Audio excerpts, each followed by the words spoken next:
लगातार की जा रही है और ये भी कहा जा रहा है कि आपको अपमानजनक शब्दों का प्रयोग किया जाता है। कौन लोग हैं ऐसे, किस किस तरीके की भाषा का इस्तेमाल करते हैं, कैसे परेशान कर रहे हैं? भाषा बहुत बुरी भाषा का इस्तेमाल करते हैं। आपका बहुत बड़ा चैनल है और मतलब नेशनल चैनल है, तो मैं वो भाषा तो मैं कभी भी नहीं बोलती। वैसे भी मैं अपने चैनल पे भी नहीं बोलती। बहुत बुरी भाषा का इस्तेमाल करते हैं, बहुत गंदे गंदे, मतलब हमारे घर सिर्फ मेरे लिए नहीं, पूरे परिवार के लिए, जो भी मेरे साथ फ़ोटो खिंचा वीडियो उनके लिए भी गलत गलत, मतलब पाकिस्तान के कुछ लोग हैं और कुछ लोग मतलब हिंदुस्तान के भी हैं, जैसे मोमिन मलिक है, वो अपने चैनल पे तो कुछ नहीं करता, दूसरों के चैनल पे बैठ के बहुत बुरे बुरे अल्फाजों का इस्तेमाल करते हैं। मेरे AP सिंह भाई जो इतने इज़्ज़तदार इंसान, उनके लिए भी एक वकील होकर दूसरे वकील के लिए गंदी भाषा का प्रयोग करते हैं, ऐसे ऐसे गंदे अल्फाज इस्तेमाल करते हैं जो हम बोल नहीं सकते यहाँ पे। तो कहीं ना कहीं दुख होता है मुझे। मेरी गलती तो क्या है, मेरी गलती तो बताओ। बस मैं सनातन धर्म में आई हूँ, इस चीज़ से उनको इतनी चिढ़ हो गई कि हर तरह से मुझे परेशान करते हैं।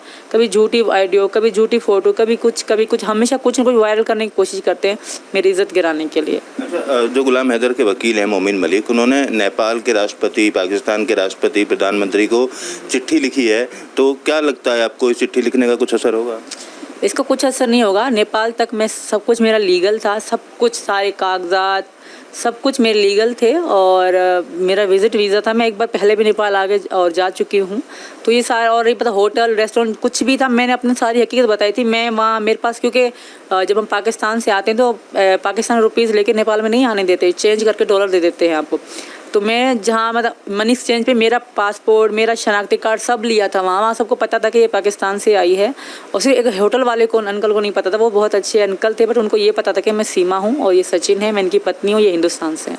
और रही बात शादी की, तो भारत में बहुत, वहाँ पे नेपाल में बहुत सारे मंदिर हैं, काठमांडू है, बहुत सारे और भी मंदिर हैं। उसके काठमांडू के पास बहुत सारे मंदिर हैं जिनके मैं नाम याद नहीं। काठमांडू बहुत फेमस है, तो सबको ही नाम उनका आता है। तो हमने वहीं शादी करी थी और इनकी पत्नी बन के मैं हिंदुस्तान में आई थी। तो मुझे नहीं लगता कि वो लोग इनकी सुनेंगे।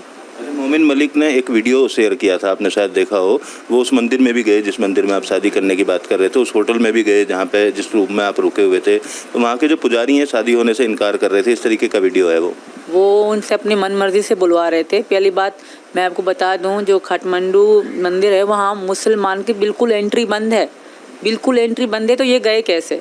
मैं गई थी तो मैं सनातनी के रूप में गई थी, क्योंकि मैं हिंदू रूप में पाकिस्तान में अपना चुकी थी, उसी रूप में मैं गई थी। ठीक है, मैं मुसलमान न थी, ना हूँ, ना कभी बनने का सोचा भी। मैं हिंदू बन के वहाँ गई थी काठमांडू मंदिर में। ये कैसे गए वहाँ पे? एक मुसलमान जो कि हर बात पे इंशाअल्लाह, अस्सलाम वगैरह वगैरह बोलते रहते हैं, वो कैसे जा सकते हैं? वो जो अंकल थे उनकी ढेर सारी वीडियो मेरे पास पड़ी हुई थी, इंस्टा में अभी भी हैं, और कुछ मेरे टिकटॉक में थी, जो टिकटॉक पाकिस्तान में चलता था, यहाँ तो बैन है। उनके साथ बैठते थे, बातें करते, तो मुझे बेटी का दर्जा देते, कहते 2 और हैं, तीसरी तुम मेरी बेटी हो। वो इतने अच्छे अंकल थे, उनको डरा धमका के उनसे झूठ बुलवा रहे कि सीमा ऐसा करती थी, सीमा ऐसा करती थी, अपने इस्लाम धर्म पे उंगली उठा रहा है। वैसे उससे कहलवा रहा है कि सीमा नमाज पढ़ती थी वहाँ कमरे में, वैसे कह रहा है कि शराब पीती थी। जो इंसान नमाज पढ़ता है वो शराब का सोच भी नहीं सकता।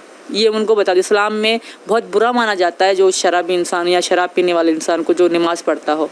तो वो खुद पे खुद उंगली उठाए, कभी भी नहीं। मैंने मांस मीट जो भी था मैंने 3 साल पहले छोड़ दिया। मतलब मुझे, मेरा बैकग्राउंड है जो था सो था, वो मैं भूल चुकी। मेरा आज सनातन धर्म में हूँ, मैं सनातन धर्म की हर चीज़ को फॉलो कर रही हूँ। मैं श्री कृष्ण जी को मानती हूँ और उनका आशीर्वाद हमारे सर पे है।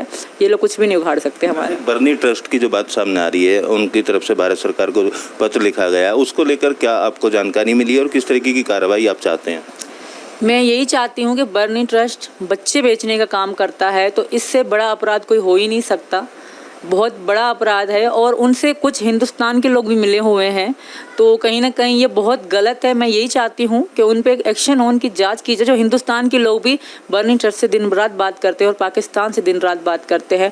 मेरा मानना तो ये है कि जो ये मोइन मलिक नेपाल गया था, कोई मेरे काम से नहीं गया था, वो अपनी धन दौलत लेने के लिए गया था, क्योंकि इंडिया में उनको भेज नहीं सकते भारत में, तो वो नेपाल अपने काम से गया था। बस बता रहा है कि ये किया। वो बेबुनियाद चीज़ें हैं जो वो बता रहे हैं। एक उंगली उठाना है, इससे साफ दिखता है वो कितना भी झूठा ढोंग करता है। मोइन मलिक ये कहता है कि मैंने हिंदुस्तान की धरती पे जन्म लिया है, मैं हिंदुस्तानी हूँ। तो मैं उनको यही कहूँगी, तुम हिंदुस्तान में जन्म लेके हिंदुस्तानी होके कि हिंदुस्तानी की हेल्प ना करते हुए तुम एक पाकिस्तानी की सपोर्ट कर रहे हो। उस पाकिस्तान के जो हिंदुस्तान के लिए हमेशा बुरा सोचता है, तुम उनका भला करने की सोच रहे हो। मुझे अफसोस होता है कि तुम खुद को हिंदुस्तानी कहते हो। सचिन एक हिंदुस्तानी है, सच्चा सनातनी है, फिर भी सब लोग इन पे उंगली उठाते हैं। इन पे सवाल खड़ा करते हैं। क्या बुरा किया है? शादी की है ना हमने, प्यार किया है ना हमने, और क्या गलती है हमारी? मैंने किसी का मर्डर तो नहीं किया, किसी के साथ बुरा तो नहीं किया। वो व्यक्ति जो मुझे 4 साल तक कभी पूछा तक नहीं, कभी पूछा नहीं कि भूखी हो, प्यासी हो, बच्चे कैसे हैं, खुद तो नहीं पूछा, ना कभी उसके खानदान में से किसी ने पूछा। आज वो मालिक बनने की कह रहा है, उसको मजलूम कहा जा रहा है। जिसकी 3-3 पत्नियां हैं उसको मजलूम कहा जा रहा है। मेरी क्या गलती है? मेरे कोई गलती तो बताए। छोटे छोटे मेरे बच्चे थे, कोई पूछने वाला नहीं था। एक बाप था, वो भी बेचारा मर चुका था। तो इन्होंने मुझे सहारा दिया, इन्होंने मुझे अपना बनाया। इसमें इनको ही उल्टा कह रहे हैं, इनको गद्दार कह, इनको गलत कह रहे हैं। मुझे अफसोस होता है मोमिन मलिक सर पे कि वो इस तरह की आप भाषा का इस्तेमाल करते हैं। हिंदुस्तानी कहते हैं और हिंदुस्तानी के खिलाफ चल रहे हैं। अच्छा, अब एक जो केस मोमिन मलिक ने सूरजपुर कोर्ट में ग्रेटर नोएडा में डाला था, उसमें गुलाम हैदर की गवाही होनी थी। 10 तारीख को वो नहीं पहुंचाया। जानकारी मिल रही है कि किसी ट्रस्ट के माध्यम से वीज़ा अप्लाई किया है। आमना सामना होता है तो किस तरीके का आपका रुख रहेगा? मैं वही सच्चाई बताऊंगी उसको, मैं उससे पूछूंगी।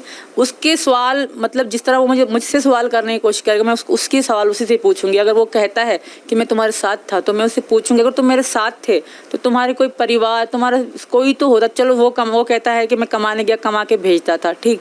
अगर तुम कमाने गए, तुम्हारा परिवार तो था, तुम्हारा पूरा खानदान तो था। कौन सी औरत शादी के बाद बाप के घर रहती है?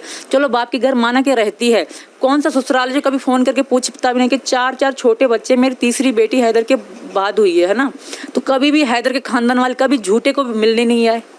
जब रिश्ता था ही नहीं तो आएंगे कैसे? उन्होंने अपनी मर्जी से मुझे छोड़ा था। आज ये उल्टे सवाल कर रहे हैं क्योंकि पाकिस्तान में